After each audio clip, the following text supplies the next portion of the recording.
Hey everyone, Kyle here, Collecting America's Pastime. Hope you guys are having a great Monday. It is the start of college basketball season, so I've got a little bit of a different video for you today. I am a diehard Akron fan, for those of you who don't know. I never attended the University of Akron, but my dad and grandma did. I was raised to bleed Akron blue and gold. When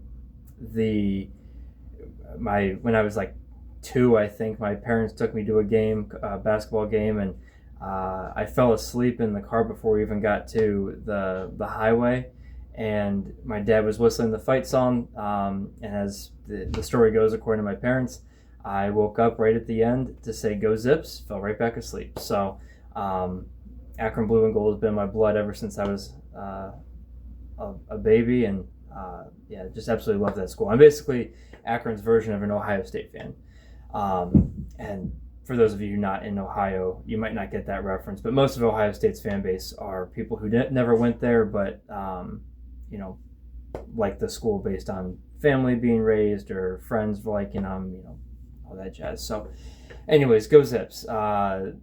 They play tonight at 7 o'clock on ESPN Plus. They tip off versus James Madison at home.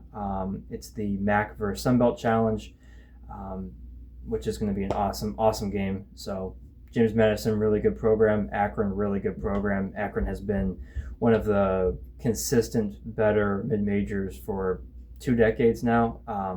Keith Dambrot built the program back in 2004. Akron hadn't had too much Division I success prior to that, outside of Bob Huggins when he was at Akron in the 80s. They had some really good teams, but outside of that, not much success prior to Dambrot. And Dambrot's LeBron's high school coach, so a lot of fanfare came with that. Some of LeBron's teammates, high school teammates, Romeo Travis, Drew Joyce, were the foundation to building what is now Akron basketball. They never made the MAC final prior to Dambrot, and then starting in 2007, they didn't miss the MAC final for something like 8, 9, 10 years. They had a couple mediocre years towards the end of his tenure. They were still very good, 20-plus win teams. The MAC had some really good teams during that time, Ohio, Buffalo, to name a few. And then he left for his dad's alma mater, Duquesne, after 2017, and John Gross took over. John Gross is the head coach now. He had a lot of success at Ohio from 2009 to 2012. In 2010 they won their first NCAA tournament game under him. They beat Georgetown that year, and then 2012 they went to the Sweet 16.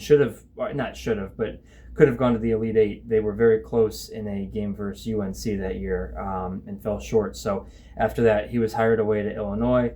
Never had the same success at Illinois, and it just timing worked out for him to come to Akron, and he has been a godsend. The guy runs a really clean program. He's a really good person, and his teams have been a blast to watch. So he took over in 2017, 2018. We had basically nobody.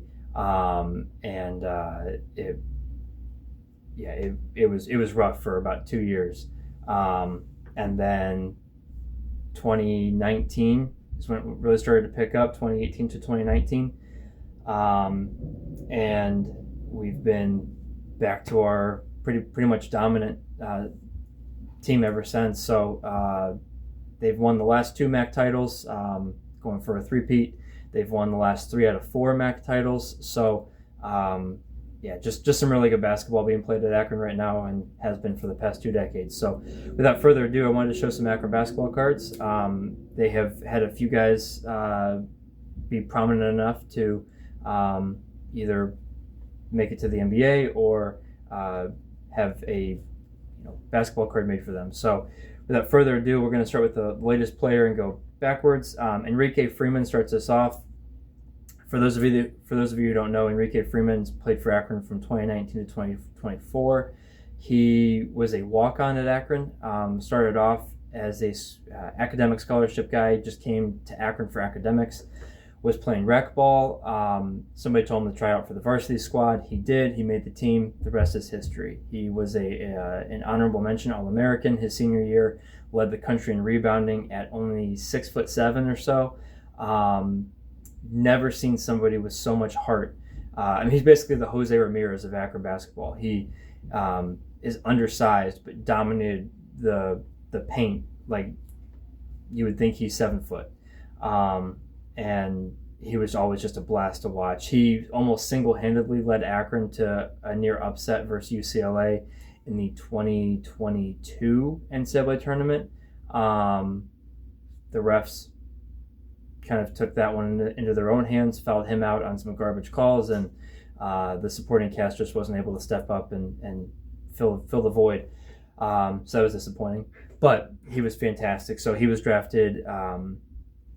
not this past draft, but the draft before by the Indiana Pacers, and he now plays for the Minnesota Timberwolves. So he's on a two-way contract. He'll float between the G League and NBA. So here is his Panini Black rookie auto. I showed this in another video the other day. This came from the card shop I work at. Shout out to them for providing this for me.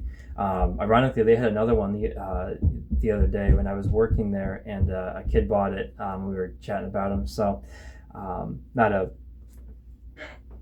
Prism Black, but still a really cool Enrique card. So then we have his 2024 Bowman Best U. This is just the base. It's in the Akron uniform. The cool thing is this year with the Timberwolves, he's back to wearing number 25, which is what he wore at Akron. He was number 8 for the Pacers. So 25 is one of my favorite numbers because of Jim Thome. So, and then we have finally the 2024 Bowman Best U Enrique Auto Red out of 25. So he has some more cards. Eventually I might complete the rainbow, target some of his other NBA stuff, but for right now that's all I have of Enrique Freeman. And he's pretty much the perfect role model for anybody's kids. Fantastic in the classroom, fantastic off the court, fantastic on the court, just an all-around great person. So and that's what John Gross recruits. He recruits good people that play really solid basketball. So next up we have Lauren Christian Jackson. Lauren Christian Jackson was a 5'8" point guard, played for Akron from 2018 to 2021, transferred in, I think, from Long Beach State, if I'm not mistaken. He was John Gross's first big recruit. I'm not saying that he had, a lot of fanfare in his recruiting process. What I'm saying is, as much as Drew Joyce, Romeo Travis, and Keith Dambrot built Akron basketball in 2024, it had to be rebuilt by John Gross after, a year or two lull. And LCJ, as he's commonly referred to, was the staple of that. He is the 5'8" version of Enrique Freeman, all-around good person, tenacity. You would never know he was 5'8" on the court unless you looked at him, versus another player. But he played bigger. He's fast, hustled, absolute killer mentality. So,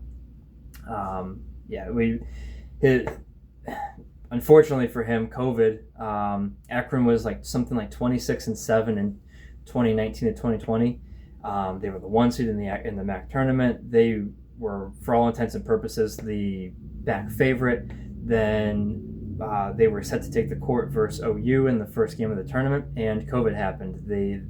Akron, I think, was actually the first game to be canceled, college basketball game to be canceled by COVID. I'm not going to go into my opinions on all of that, but it was very unfortunate. That team, Zarius Williams, Tyler Cheese, that team deserved to have their one shining moment, and they would have made some noise. They were a squad, very fun team to watch, and he came back for his senior year, thankfully, and the supporting cast, there was a lot of turnover after that year. So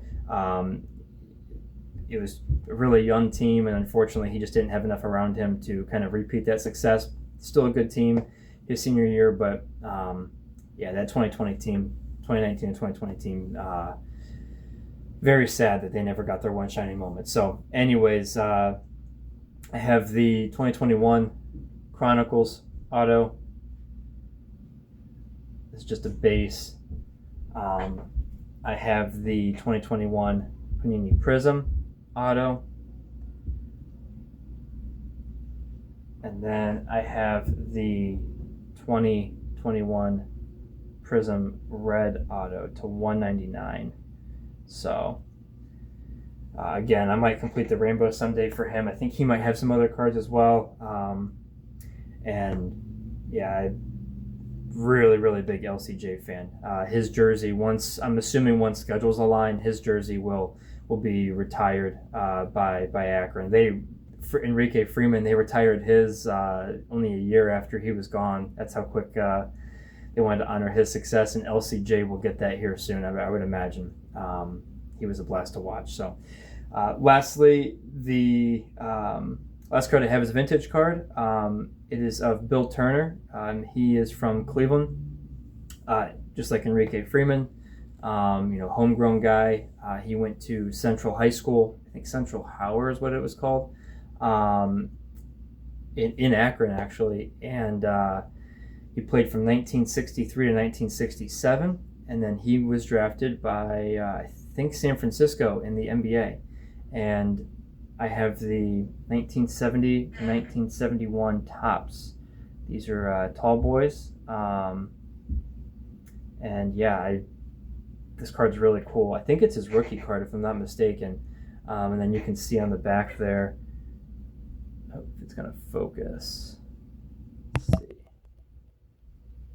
Oh, maybe not focus. It should hopefully here. Well, anyways, it says, maybe they're right there. Akron, University of Akron, home, Akron, Ohio. And yeah, he was solid. His numbers, his jersey's in the rafters as well. I obviously never got to see him play, unfortunately, but a lot of good stories about him. So there might be some other Akron basketball cards out there. If anybody knows of anything, let me know. Outside of these three players, I haven't done a super deep dive on them, but would love to pick them up if they are. There have been some players that have had some decent success: Zeke Marshall, Tyler Cheese, Zarius Williams. A bunch of guys from the Dan Bright years. So anyways, that is it. I'm excited for college basketball season. It is my probably favorite collegiate sport. Men's soccer is second. Again, Akron has a really good soccer program, and I'll show you a bunch of my Akron soccer cards in another video. And then football is probably my third. Akron sucks at football, and so that kind of dictates that. So anyways, thank you very much for watching. If you want to watch some good basketball, 7 o'clock tonight, ESPN Plus, 7 p.m. Eastern, I should say, ESPN Plus, Akron versus James Madison at Akron. Should be a good time. So go Zips, and thanks for watching.